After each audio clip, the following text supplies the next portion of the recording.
ஸ்ரீதர் கைவிட்ட கதையை வெற்றி படமாக மாற்றிய KSG. நடிகர் திலகம் சிவாஜி நடித்த வெற்றிப்பட வரிசையில் பலர் மனங்களில் நீங்கா இடம்பெற்ற படம் ஒன்று உண்டென்றால் அது அவர் நடிப்புக்கு புதுவடிவம் கொடுத்த படிக்காத மேதை படம்தான்.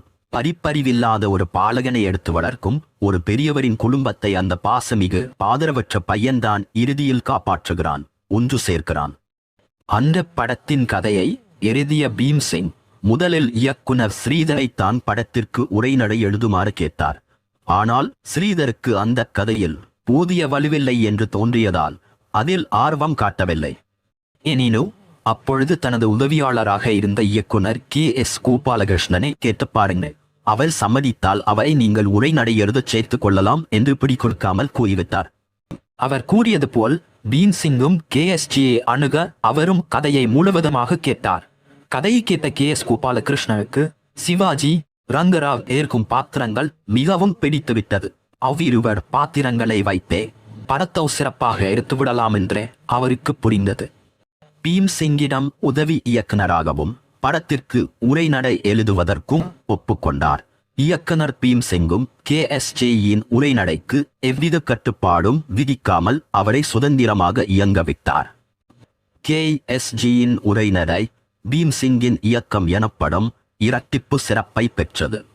சிவாஜியை மனத்தில் வைத்து KSG அவர்கள் வடித்த உரைநடை படம் சிறப்பாக வருவதற்கு பேருதவி புரிந்தது. அடுத்து சிவாஜிக்கு யாரை ஜோடியாக போடலாம் என்ற பேச்சு எழுந்தது. அன்றைய தினத்தில் சாவித்ரி, சரோஜா தேவி போன்றோர்தான் முக்கிய கதாநாயகிகளாக விளங்கினர். அவர்களில் ஒருவரை போடலாம் என்று பலரும் நினைக்க KSG அதற்கு மாறுபட்டார். சிவாஜியின் மனைவியாக அடக்க ஒடுக்கமான சாந்த முகமுடைய ஒருவர்தான் தேவை என்று அவருக்கு பலமாகப்பட்டது. அவர் அந்த பாத்திரத்துக்கு நடிகை சௌகார் ஜானகியை பொருத்தமானவர் என்று வாதித்தார். அவருடைய எண்ணப்படியே சௌகார் ஜானகியை சிவாஜி மனைவி பாத்திரத்தில் நடிக்க வைக்க ஒப்புக்கொள்ளப்பட்டது. படமும் வெளிவந்த பின் வெற்றியோட்டம் கண்டது. அதிலும் சிவாஜி, ரங்கராவ் நடிப்பை பார்த்தவர்கள் உள்ளமுருகி போயினர். குறிப்பாக தனது வளர்ப்பு பிள்ளையான சிவாஜியை தனது 2 பிள்ளைகளான அசோகன், முத்துராமன் இருவரும் சிறுமைப்படுத்துவதை பொறுக்காமல் சிவாஜியையும் அவரது மனைவி சௌகார் ஜானகியையும் வீட்டை விட்டு போகச் சொல்லும் காட்சி. அதற்கென்ன இருந்தாலும் தான் வளர்ப்பு பிள்ளைதானே என்ற ஏக்கம் கலந்த சோகப்புடன் சிவாஜி பேசி நடிக்கும் காட்சி கண்ணை விட்டு இன்று வரை அகல மறுக்கிறது. அதுபோல் தான் வெளியில் வேலை பார்த்து ரங்கராவுக்கு பிடித்த சிகரெட் பட்டியை வாங்கி வரும்போது சம்பாதித்த காசை இப்படி ஊதாரித்தனமாக செலவழிக்கிறானே என ரங்கராவ் கோபம் கொண்டு திட்டும்போது சிவாஜி காட்டும் நடிப்பும் ஈடு இணையற்றது.